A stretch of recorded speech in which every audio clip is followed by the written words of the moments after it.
O tema de hoje é como tocar o coração do seu cliente com as histórias. É engraçado que essa semana eu recebi uma pergunta super interessante e hoje nós vamos falar um pouquinho sobre ela, que é como saber de que forma o simbólico age e de que forma palpável a gente pode ver, né, a atuação desse simbólico. Então, tem um pouco disso também hoje nessa live. Eu andei pensando muito sobre isso e eu falei, cara, tocar o coração do cliente é realmente a melhor alternativa e o melhor caminho mesmo. E eu me lembro de uma cena, de um exercício que o Bert Hellinger estava fazendo com um casal e a mulher estava sentada ao lado dele e o casal ficou ali em silêncio, não falou nada.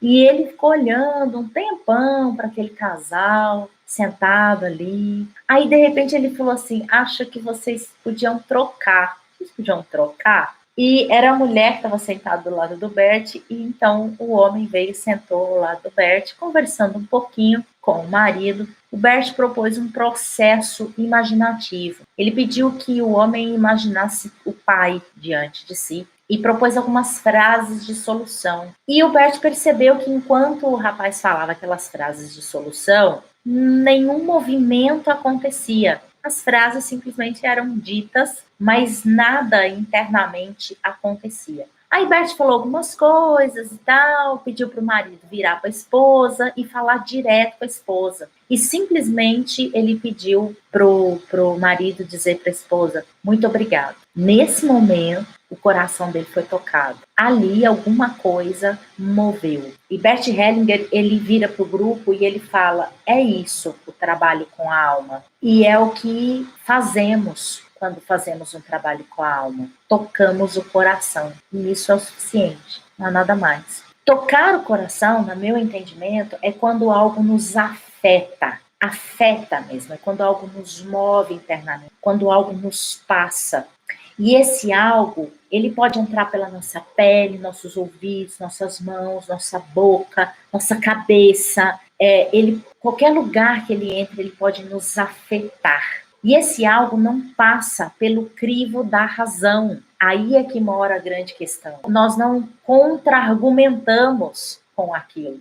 Quando estamos apenas na razão, que não há muito essa separação, né? Mas quando estamos apenas lidando com informações desconectadas, nada está desconectado das emoções. Mas veja, o que eu quero dizer é o seguinte, quando lidamos com informações que está muito no crivo do racional, não afetou emocionalmente, não gerou conexão emocional, ele encontra barreiras. E quando ele atravessa esse lugar e entra em conexão com o emocional, ele não tem barreiras, ele fala direto com as nossas emoções, direto. A linguagem é como uma flecha, direto para as nossas emoções. E é exatamente isso que o simbólico faz. Porque o simbólico, para ele ter uma explicação, e um entendimento, algo palpável, o nosso cérebro vai fazer as conexões com as nossas memórias afetivas. E essa emoção, ela tem no máximo 7 anos. Então, tocar o coração é quando a gente fala com a criança, é afetá-la, é fazê-la mover. Só que nem sempre a gente consegue falar com essa criança. Eu não sei você, mas eu vejo muito, assim, com muita frequência, cliente querer entender tudo o que se passou apenas pelo crivo da razão. Quantas vezes a gente não faz assim? Não, eu entendo isso. Por exemplo, não, eu sei o porquê que meu pai e minha mãe fez. Não, eu entendo por que ele fez. Mas aqui dentro, nada moveu. Você entende? Mas aqui dentro, a tua criança ainda está agarrada à emoção daquela situação, daquela experiência.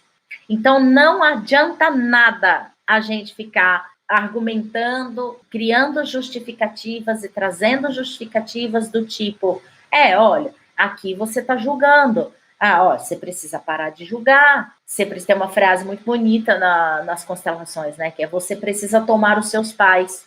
Que negócio é esse? Você precisa tomar seus pais. Se isso não afetar, não há nenhuma movimentação interna. Não há movimentação da alma. precisa haver afetação. Deu para entender isso? Assim, ficou claro o que eu estou falando? Só que as informações, elas ficam no campo racional, no campo da razão. O que isso quer dizer? Ou nós vamos concordar, ou nós vamos discordar. Se o seu cliente discorda da informação, vai dar mais trabalho. Ele vai ficar inflexível para ver uma outra versão, porque ele está agarrado na versão dele. Ele torna o processo mais trabalhoso. Se ele concorda, já é meio caminho andado. Pode ser que hoje ele não faz o movimento interno, mas como ele sabe que aquela justificativa, né, como, por exemplo, você precisa tomar os seus pais.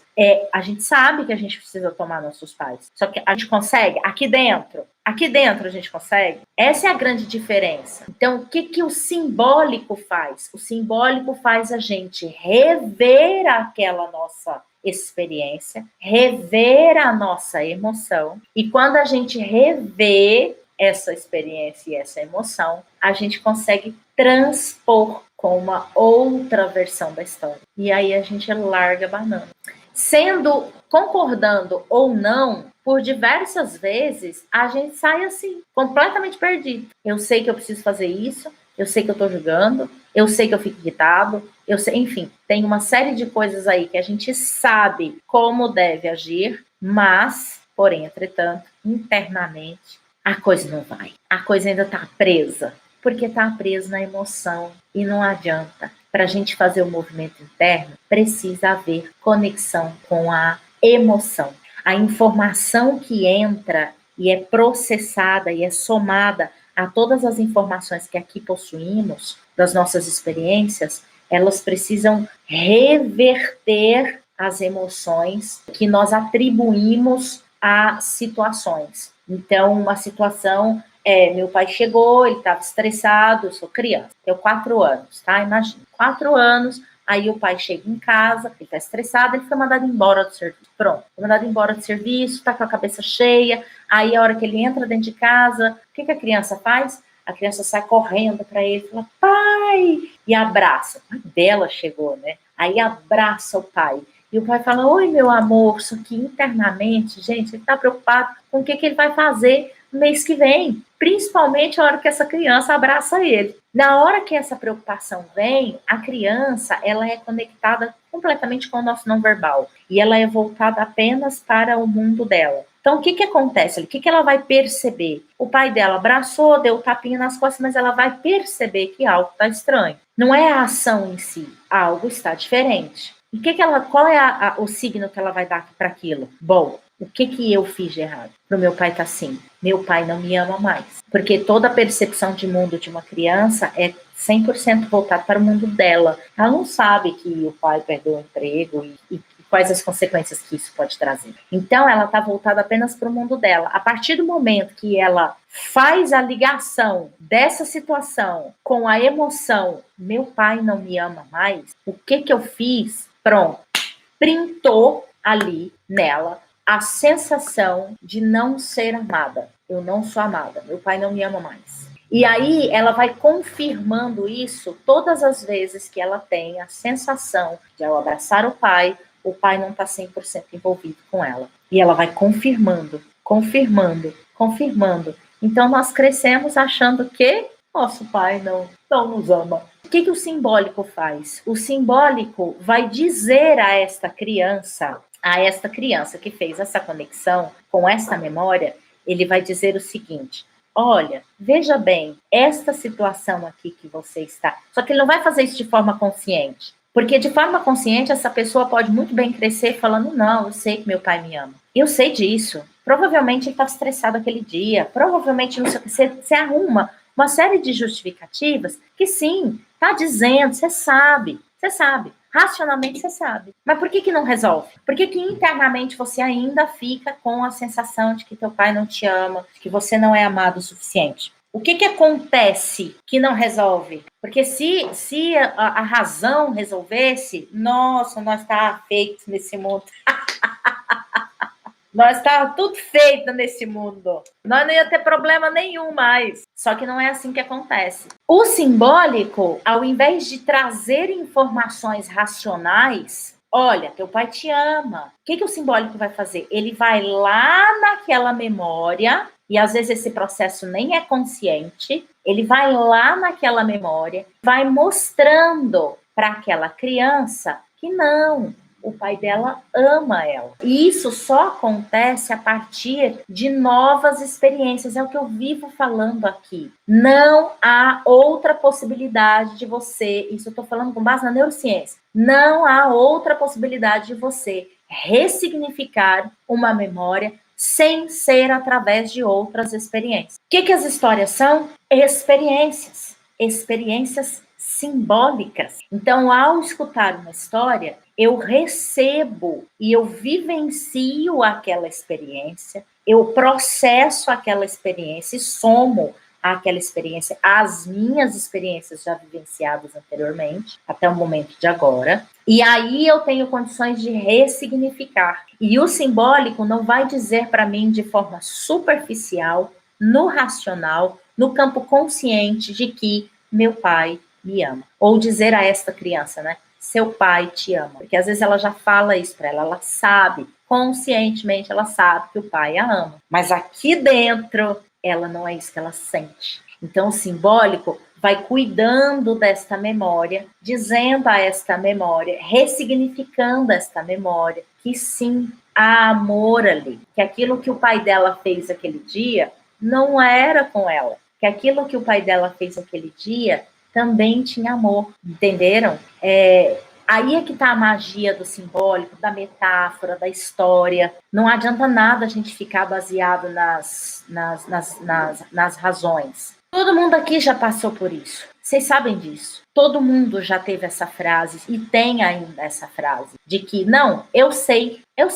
Racionalmente você sabe, mas emocionalmente você ainda está agarrado numa memória lá da infância que faz você achar que você não é merecedora ou merecedor. Então, ao escutar histórias, o simbólico existente ali, e esse simbólico nós também não temos controle, porque o simbólico, por mais que a gente estude o simbólico, eu pego uma história e falo, deixa eu estudar todo o simbólico existente nessa história. O simbólico, ele é individual para cada pessoa. Os simbólicos ali existentes naquela história, aquela história vão ter símbolos diversos e que a gente não tem controle, a gente não tem acesso. Então eu vou contar essa história porque essa história tem o símbolo ou o arquétipo da moça que foi abandonada quando jovem e aí trata da questão do abandono. Será?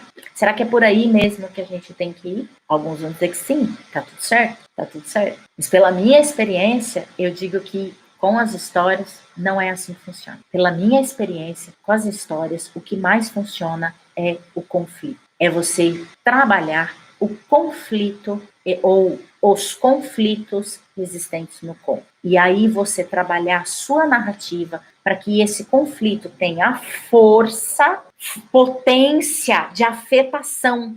E aí, quando você consegue uma narrativa com potência de afetação, aí o que o cérebro do escutador vai fazer com aquela simbologia, que para ele vai existir simbologia que você nem faz ideia que ele tem, porque o símbolo está relacionado com a nossa experiência de vida, com todo o nosso mapa mental. Então, o que ele vai fazer com esse símbolo, a gente não tem controle. O que a gente tem controle é de que forma e onde eu quero atuar nessa história lá, nele. Qual é a potência que eu quero que chegue lá? E os vetores de força que eu vivo falando aqui. Isso a gente tem como conduzir, saber conduzir. Fora isso, não. E aí, como é que isso vai funcionar? O simbólico vai atuar na nossa vida. Mudança de comportamento para conosco, para com as nossas relações, para com a vida.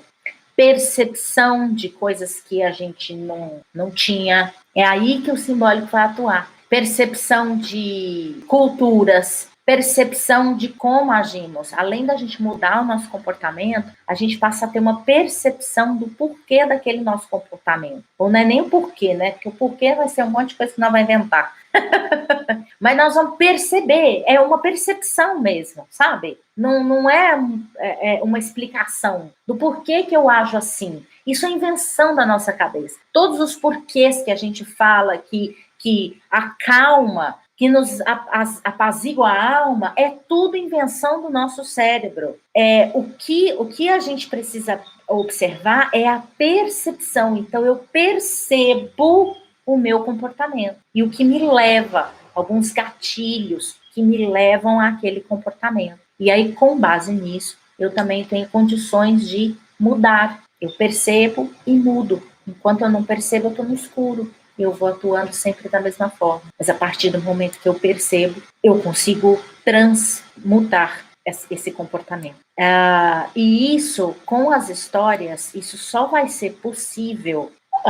Tem as imagens das histórias, tem o simbólico da história, tem o arquétipo da história, mas na narrativa só é possível se eu sei conduzir uma história, se eu sei dar o clima para a história, se eu sei trazer a atmosfera da história, se eu sei potencializar e fortalecer o conflito para que a transformação do personagem seja potente, seja clara, seja uma ferramenta de afetação e não uma ferramenta de consciência. As histórias do Nasruddin, tem até uma playlist no meu canal, né, chamada Um Dia com Nasruddin. Tem várias histórias, são mais de 40 contos de Nasruddin lá. São contos que não provocam muita afetação, elas provocam consciência. Então tem uma que eu gosto muito, que é quando Nasruddin não conhecia o mar. E aí um dia Nasruddin foi para conhecer o mar. Ele nunca tinha visto o mar, ele tinha vontade, ele ouvia todo mundo falar, e ele falou, vou lá conhecer esse mar. Quando ele chegou e ele viu aquela imensidão de água, com aquela espuma, quando a água batia na areia, como é que aquilo podia formar a onda, bater na areia, e levantava aquela espuma branca, levando de volta para o mar. Ele ficou maravilhado com aquilo, mas ele ficou tão maravilhado. Ele pegou sua caneca dentro da sua bolsa, levou a caneca naquela água, assim, sabe? Azulzinha, né? Que parece que na hora que a gente vai pegar na caneca, assim, ela vai vir azul na caneca. Aí ele pegou aquela água, assim, e quando ele terminou de beber, ele olha para aquele marzão e ele fala em pensar que tal pretensão nunca será bebida.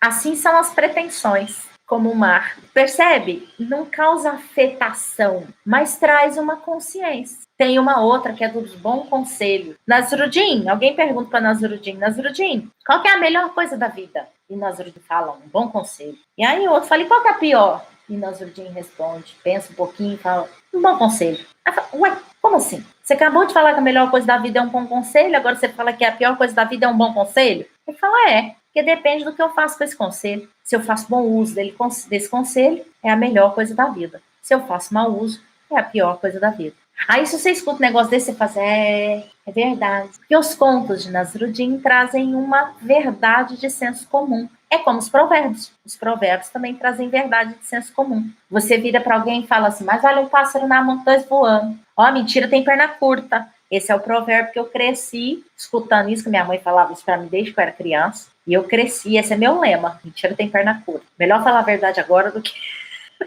que não vai muito longe. Então, aí por mais que você não concorde com o conselho, com o provérbio, mas vale um pássaro na mão com dois voando. Para mim, falo, não, eu prefiro dois voando.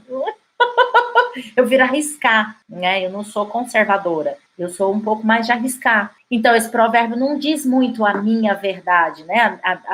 A minha verdade interna. Porém, ele tem uma verdade. Então, por mais que para mim ele não faça sentido, eu não traga ele para minha vida, na hora que eu escuto, eu falo, é verdade. Porque os provérbios trazem verdades de senso comum. Mas as histórias, ela ultrapassa essa linha. Ela é mais do que essa verdade de senso comum que tem nos contos de Nasruddin. Ela é mais do que essa consciência que nos dá. Ela vai atuar lá no inconsciente, nas nossas memórias afetivas, nos nossos traumas, nas emoções que a gente que deu como signo para uma experiência, porque a única forma da gente ressignificar é através de uma outra experiência, por meio, né, de uma outra experiência. E o conto é uma outra experiência. Então eu vivencio a experiência do personagem, eu sinto o que o personagem sente, eu sinto o cheiro das coisas, eu sinto calor ou eu sinto frio do clima da história. A atmosfera, se é uma atmosfera de solidão, de abandono, de medo, eu sinto isso quando você sente isso também, quando eu escuto uma história, e isso é experiência. Uma experiência que produz uma série de hormônios benéficos para a nossa saúde. Mas tudo isso precisa de uma potência narrativa. É muito diferente você ler um conto de fadas, por exemplo, ou trazer um conto de fadas do jeito que você leu, decorado, ou simplesmente ouvir uma pessoa narrar de verdade aquela história, trazendo tudo ali com potência, trazendo o clima, a atmosfera da história. É muito diferente. E aí você pode se perguntar, por que eu já escutei você contando várias histórias e eu não sinto essa afetação? Porque eu não estou narrando diretamente para você. Eu estou narrando uma história que eu não sei nem para quem. Eu estou narrando uma história para diversas pessoas. Então eu narro a história, eu não direciono a história para um escutador. Eu estou narrando para vários. Então, para alguns vai afetar, para outros não. Para uns vai movimentar, para outros não. Mas independente da afetação ou não, as imagens que eu trago, todo o clima, tudo que você visualiza, tudo que você imagina, está fazendo um trabalho no seu imaginário, no seu inconsciente, através do simbólico da história. Por isso que as histórias, elas, tudo pode. Os animais falam, o céu vem até a terra, né? O céu abaixa até a terra. Existe dragão, existe fada madrinha, tudo pode, tudo é mágico. E a gente não discorda disso. A gente não contra-argumenta, a gente não debate. A gente não fala, ai, que bobagem. A gente não fala. A gente só fala quando não existe potência narrativa. Quando não existe potência narrativa, a gente fala, que história chata. Mas quando tem potência narrativa, a gente simplesmente se deixa levar. Não é verdade? Então, é assim que pronuncia as coisas. Os contos de tradição oral, eles provaram ser úteis no campo, principalmente da nossa saúde mental e emocional. Principalmente. Ele é instrumento para todos que se interessam pela alma humana.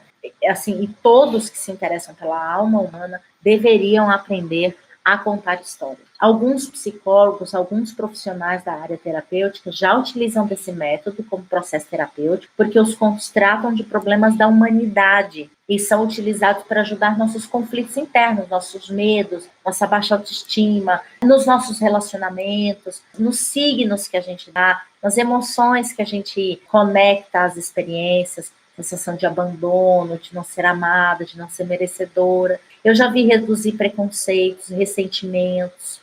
E os contos também mostram a atividade dele, a ativação dele na nossa saúde física, ajudando a gente a ter uma saúde física melhor, a ser mais saudável, a ser mais feliz. Então, melhorar problema de intestino, de estômago, diminuir dor de cabeça. Eu estou fazendo um trabalho agora, recentemente, que eu fiz uma consulta, vou fazer uma consulta, não fiz, eu vou fazer uma consulta com uma médica que trabalha com a medicina chinesa e a gente vai ver a ligação ali que existe na minha dor de cabeça, porque eu tenho 2, 3 vezes por mês, eu tenho uma dor de cabeça muito forte, mas forte mesmo, que me derruba. E eu fico na cama, não consigo fazer nada, eu tomo 3, 4 remédios por dia, não passa. É muito forte mesmo. E aí a gente vai dar uma olhadinha nisso. E aí eu vou tratar dessa dor de cabeça com história. E eu digo isso, gente, porque o nosso cérebro, ele é programado para ouvir histórias, para compreender o mundo,